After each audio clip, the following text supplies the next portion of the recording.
Remember when you were a kid and you were going on a field trip? You were up and dressed and ready to go before your parents were up. You know why? Because you knew something unexpected was going to happen. That's how we should live our lives, waking up with the understanding to expect the unexpected. It's a scientific fact that the hormones of stress downregulate genes and create disease, long-term effects. So if it's possible that our thoughts could make us sick, is it possible then our thoughts could make us well?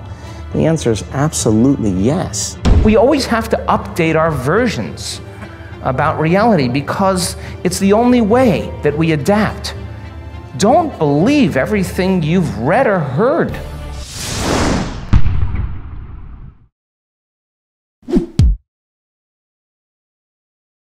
The Newtonian world is all about the predictable. It's all about predicting a future. But the quantum model of reality is about causing an effect. The moment you start feeling abundant and worthy, you are generating wealth. The moment you're empowered and feel it, you're beginning to step towards your success. The moment you start feeling whole, your healing begins. And when you love yourself and you love all of life, you'll create an equal. And now you're causing an effect. And I think that's the difference between living as a victim in your world, saying, I am this way because of this person or that thing or this experience. They made me think and feel this way. When you switch that around, you become a creator of your world and you start saying, my thinking and my feeling is changing an outcome in my life. And now that's a whole different game, and we start believing more that we're creators of reality. How do we then go from that, like mechanistically, to begin this visualization process of something that's empowering? It's me in a different state, it's my future self. Is it meditation? Is it, what does that look like? If you're not being defined by a vision of the future, then you're left with the old memories of the past and you will be predictable in your life. And if you wake up in the morning and you're not being defined by a vision in the future, as you see the same people and you go to the same places and you do the exact same thing at the exact same time, it's no longer that your personality is creating your personal reality. Now your personal reality is affecting or creating your personality. Your environment is really controlling how you think and feel unconsciously, because every person, everything, every place, every experience has a neurological network in your brain. Every experience that you have with every person produces an emotion. So some people will use their boss to reaffirm their addiction to judgment. They'll use their enemy to reaffirm their addiction to hatred. They'll use their friends to reaffirm their addiction to suffering. So now they need the outer world to feel something. So to change then is to be greater than your environment, to be greater than the conditions in your world. And the environment is that seductive. So then why is meditation the tool? Well, let's sit down, let's close our eyes. Let's disconnect from your outer environment. So if you're seeing less things, there's less stimulation going to your brain. If you're playing soft music or you have earplugs in, less sensory information coming to your brain, so you're disconnecting from your environment. If you can sit your body down and tell it to stay like an animal, stay right here. I'm going to feed you when we're done. You can get up and check your emails, you can do all your texts, but right now, you're going to sit there and obey me. So then, when you do that properly, and you're not eating anything or smelling anything or tasting anything, you're not up experiencing and feeling anything, you would have to agree with me that you're being defined by a thought, right? So when the body wants to go back to its emotional past, and you become aware that your attention is on that emotion, and where you place your attention is where you place your energy, you're siphoning your energy out of the present moment into the past, and you become aware of that. And you settle your body back down in the present moment, because it's saying, well, it's 8 o'clock, you normally get upset because you're in traffic around this time, and here you are sitting, and we're used to feeling anger, and you're off schedule. Oh, it's 11 o'clock, and you usually check your emails and judge everybody. Well, the body's looking for that predictable chemical state. Every time you become aware that you're doing that, and your body is craving those emotions, and you settle it back down into the present moment, you're telling the body, it's no longer the mind, that you're the mind, and now your will is getting greater than the program. And if you keep doing this over and over again, over and over again, over and over again, just like training a stallion or a dog, it's just going to say, I'm going to sit. And the moment that happens, when the body's no longer the mind, when it finally surrenders, there's a liberation of energy.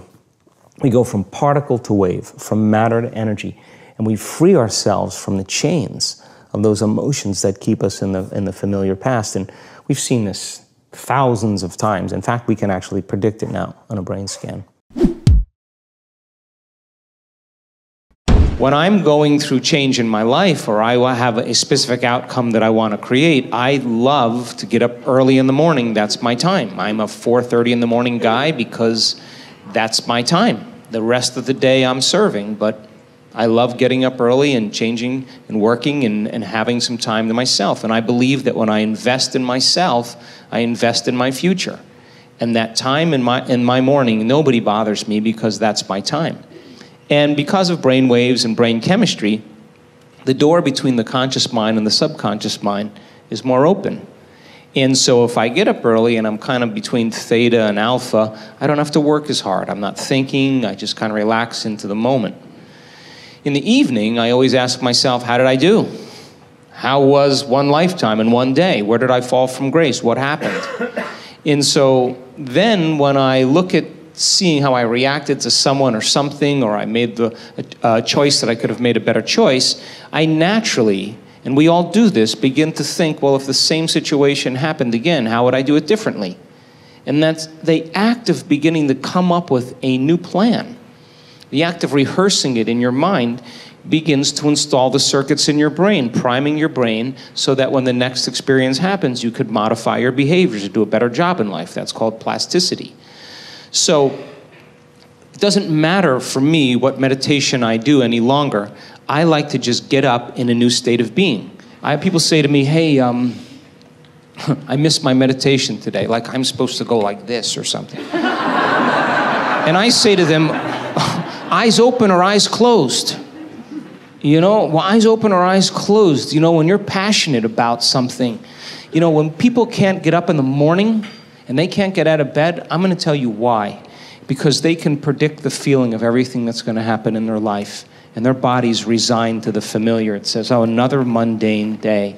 But remember when you were a kid and you were going on a field trip? What happened then? You were up and dressed and ready to go before your parents were up. You know why? Because you knew something unexpected was going to happen. That's how we should live our lives. Waking up with the understanding to expect the unexpected, and something unusual should happen in our life as a result of our efforts. And it's just those beginning moments where it begins to happen that we begin to prove to ourselves how powerful we really are. So take time in the morning and the evening and the rest of the day. Check in with yourself at certain times to see if you're still in that energy. And if you're not, excuse yourself for a second, raise your energy, and step back into your life. And if you keep doing that over and over again, you'll become less frustrated, less impatient, less judgmental. It'll just become something of the past, and you'll be someone else. The hardest part about change is not making the same choice as you did the day before. And the moment you decide to no longer think the same way, make the same choice, act the same way, create the same experience, or live by the same emotion, it's going to feel uncomfortable. It's going to feel unfamiliar. There is going to be a certain amount of uncertainty and unpredictability. And the moment you feel uncomfortable, you just stepped into the river of change. Now, most people, the moment they feel uncomfortable, they return back to the familiar state of the mind and body. They start thinking the same way, acting the same way, feeling the same way, and they say, this feels right. No, in fact, that feels familiar. Now, going from the old self to the new self is the neurological, is the chemical, is the biological, is the hormonal, and even genetic death of the old self. That void, that place of uncertainty, that unknown, is the perfect place to create in. And if you and I can become comfortable in that unknown and begin to decide who we do want to be. In other words, many people say when they're in that unknown, I can't predict my future. This doesn't feel right. Well, the best way to predict your future is to create it, not in the known, but in the unknown. So what if you said now, what thoughts do I want to fire and wire in my brain? What behaviors do I want to demonstrate? And if you were to close your eyes and begin to think about how you are going to act, the mere act of mentally rehearsing who you're going to be begins to install the neurological circuits in your brain to look like the experience has already occurred.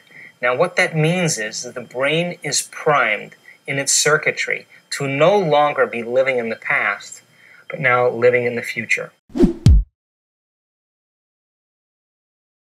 As I said, 70% of the time, people live in stress, and living in stress is living in survival. Now, all organisms in nature can tolerate short-term stress. You know, a deer gets chased by a pack of coyotes. When it outruns the coyotes, it goes back to grazing and the event is over. And the definition of stress is when your brain and body are knocked out of balance, out of homeostasis. The stress response is what the body innately does to return itself back to order. So you're driving down the road, someone cuts you off, you jam on the brakes, you may give them the finger, and then you settle back down and the event is over and boom, now everything's back to normal. But what if it's not a predator that's waiting for you outside the cave, but what if it's your coworker sitting right next to you, and all day long you're turning on those chemicals because they're pushing all your emotional buttons. When you turn on the stress response and you can't turn it off, now you're headed for disease, because no organism in nature can live in emergency mode for that extended period of time. It's a scientific fact that the hormones of stress downregulate genes and create disease, long-term effects. Human beings, because of the size of the neocortex, we can turn on the stress response just by thought alone. We can think about our problems and turn on those chemicals. That means then our thoughts could make us sick. So if it's possible that our thoughts could make us sick, is it possible then our thoughts could make us well? And the answer is absolutely yes. So then, what are the emotions that are connected to survival? Let's name them. Anger, aggression, hostility, hatred, competition, fear, anxiety, worry, pain, suffering, guilt, shame, unworthiness, envy, jealousy. Those are all created by the hormones of stress. And psychology calls them normal human states of consciousness. I call those altered states of consciousness. So then we tend to remember those traumatic events more because in survival, you better be ready if it happens again. And when the survival gene is switched on, you could have 10 really great things that happen to you in your day. And you just have one bad thing that happens and you cannot take your attention off that unhappy thing because the survival gene is switched on. Many years ago, after the DNA helix was discovered by Watson and Crick, they said the blueprints of life, all diseases are created from genes. It turns out less than 5%, more like 1% of people on the planet are born with a genetic condition like type 1 diabetes or Tay-Sachs disease or sickle cell anemia. The other 95 to 99% are created by lifestyle and by choices. You can take two identical twins, exact same genome. One dies at 51, the other one dies at 85. Same gene, different environment. So all of a sudden they said, we lied. That was wrong. It's not genes that create disease. It's the environment that signals the gene that creates disease. Well, okay. But that's not the whole truth too, because you could have two people working side by side in the same factory. One gets cancer after being exposed to a carcinogenic for 25 years. Both working for 25 years, the other one has no cancer at all. So there must be some internal order that would cause one person to not get it while another one does. So is it possible then, if the environment signals the gene, and it does, and the end product of an experience in the environment is called an emotion, can you signal the gene ahead of the environment by embracing an elevated emotion? We've done the research on this. We measured 7,500 different gene expressions in a group of people that came to an advanced event for 4 days. And we had them doing a seated meditation, a walking meditation, a laying down meditation, a standing meditation. And at the end of 4 days, just 4 days, the common 8 genes that were upregulated, 2 genes to suppress cancer cells and tumor growth, 2 genes for neurogenesis, the growth of new neurons in response to novel experiences and learning, the gene that signals stem cells to go to damaged areas and repair them, the gene for oxidative stress was upregulated. We started seeing all these genes that are very, very healthy to cause the body to flourish. Imagine if people were doing that for 3 months. We also measured telomeres, the little shoestrings on the end of DNA that tell us our biological age. We asked people to do the work, meditation, 5 out of 7 days for 60 days. Measure their telomeres that determine their biological age. 60 days later, 74% of the people lengthened their telomeres. 40% significant change. 20% a very remarkable change. That means that they got a little bit of their life back. If it lengthened by 10%, they got 10% of their life back. Number 5, you can't go to the future holding on to the biology of your past. Decide what thoughts you can bring to your future. Write them down. Thoughts like, I can't, it's too hard, I'll never change, I'll start tomorrow, what's wrong with me, it's someone else's fault. Decide on what behaviors or actions or unconscious habits you have to change.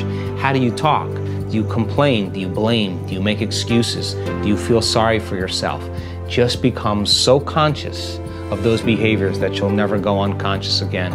And lastly, you have to decide what emotions no longer belong in your future. That means if you want to be wealthy, you can't take lack. If you want to be healthy, you can't take insecurity or fear. You got to begin to condition your body to a new mind.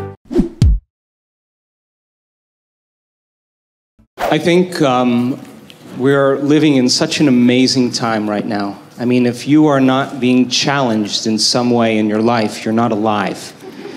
And all of this is an initiation. And I don't believe that you have to go to any school of ancient wisdom perched in the Himalayas or for information or training any longer. If you see your life as the school, as the initiation, then you can no longer be a victim to your life. You're going to have to meet the challenges in your life from a greater level of mind, greater than the mind that created it. And so there have been plenty of peer-reviewed articles on the power of peace-gathering projects that lower crime, that lower trauma incidences of death and economic growth. It's all related to what's happening right now for us. And it's not enough, though, for us to just focus on peace and expect the world to change, because in the peace-gathering projects, when the event was over, a lot of the crime and violence returned back to its ceiling level again. It's more important for us not only to embody that peace and feel it, but then to demonstrate it. And when we begin to demonstrate it, I think we give people permission to do the same.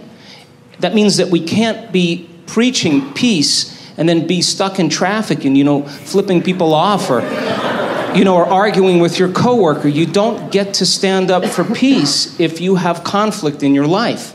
So when we start, I believe, that self-contemplative process of looking within, and instead of judging someone or something, look to see if there's an aspect of ourselves within that person or within that situation that we may need to change. And if we're all doing that at the same time, something greater, a greater consciousness is going to emerge. And so I believe that it should never be about a person. It should be about principles. And when we stand up for principles, that creates community. Because you could be one belief or another belief, but if you're sharing the same principles, which are joy and freedom and cooperation and connection, that's what builds communities. So then, everything in our world right now is reminding us of separation. Whether it's war, whether it's violence, whether it's political deceit, whether it's prejudice, all of those things cause us to live by those stress hormones. And when we're living in that state of survival, we're not trusting, and we become more selfish. So then, starting our day asking ourselves, what would be the greatest expression of myself I'd like to present to the world? And then making the choice to not get up until we are that person, I think that begins to demonstrate greatness. And when there is adversity and when there are challenges in our life, the question, of course, becomes, how do we become supernatural? And that means we're going to have to do what feels unnatural at first. When everybody else is in poverty and lack, that's the time to give. When everybody else is in fear and vigilance, that's the time to show courage. When people are angry and hating and prejudiced, that's the time to show compassion. When people are competing to rush to get to the top, that's the time to change your energy and draw the experience to you. And if you keep doing what's unnatural over and over again, sooner or later you're going to become supernatural. There was another thing that you said that I thought was really powerful about how insights themselves are essentially inert. They don't do anything. What then do we do with an insight? How do we take a breakthrough moment and make sure that it's not just a breakthrough moment? Like, I guarantee people watching right now are having like 100 aha moments. For sure, that was definitely the case for me as I was researching you. And when you said that, I was like, and that's the danger, that you have the aha and then nothing. Yeah, and it is a danger, because then people will shrink back into mediocrity, and they'll use the insight to excuse them from taking a leap. They'll say, yeah, you know, I have a chemical imbalance in my brain. Yeah, my father was really overbearing. He was a perfectionist. That's why I am the way I am. You know, people, they come up with stuff to excuse themselves. The insight is actually giving them permission to stay limited. And it's an amazing idea, because they'll say to you that they really want to get over their anxiety. But let's take your ex-husband, let's put him in a straitjacket, let's duct tape him and shoot him to the moon. Now what? I mean, what are you going to do now? You still have to make those changes.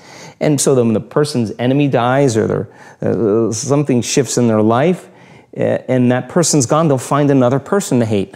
This is just how we function as human beings. We just slide another reason to feel those emotions. So I think when people start to understand this, you know, I think knowledge is power, but knowledge about yourself is self-empowerment. I think that in order for us to truly change, we have to get beyond ourselves, and that is one of the arts of transformation. And when the moment we are completely in the present moment, we cannot be running a program. It turns out, coincidentally, when we're truly in the present moment, all possibilities in the quantum field exist in the eternal now. So when we're truly present and we take our attention off our body, off of people in our lives, off of things, off of places, and even time, that's the moment, as I said today, we become pure consciousness. That's the moment now we are no longer playing by the laws of Newtonian physics. That's the moment we no longer have our attention invested in this three-dimensional reality. And where we place our attention is where we place our energy. So then the moment we become nobody, no one, no thing, nowhere, and no time, that's the moment we get beyond ourselves. It is that act of being in the present moment that allows us to see new possibilities that we could never see from the place where we are stuck in our own programs and personality. The act of doing that, as Bruce said, is a skill, and it requires feedback. And feedback happens in a couple ways. One way you get feedback is to begin to measure the changes you see in your life. Another way is that you feel differently. Another way is that the voice in your head goes away that's telling you can, it's too hard, you'll never change. This process, if it was easy, everybody would be doing it. And yet we are piercing a veil where people are waking up and they're beginning to take their power back. We already innately know how to do this. All we have to do is keep practicing until we start seeing those wonderful, wonderful feedback mechanisms happening in our life. The moment you start seeing those changes taking place in your life, you are going to pay attention to what you did to cause it.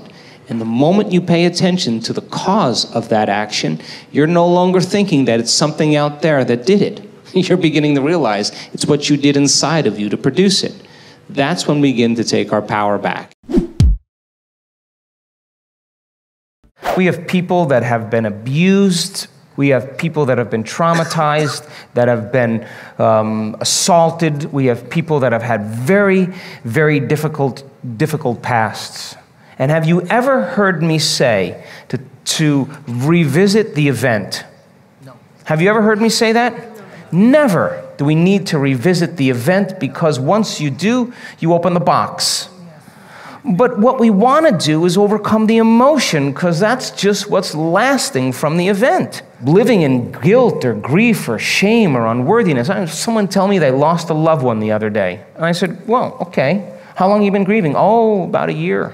Oh, really? Okay, well, suppose it was you that left and you were looking at the person you loved moping around for a year. What would you say to them after a year if you truly loved them? Get over it and have a happy life. I'm doing great. You should make yourself happy. You really love me? Live a happy life. That would be the greatest testament of love for each other. Because if you're suffering, then you're making this hard on me. And so then we always have to update our versions about reality, because it's the only way that we adapt. Don't believe everything you've read or heard.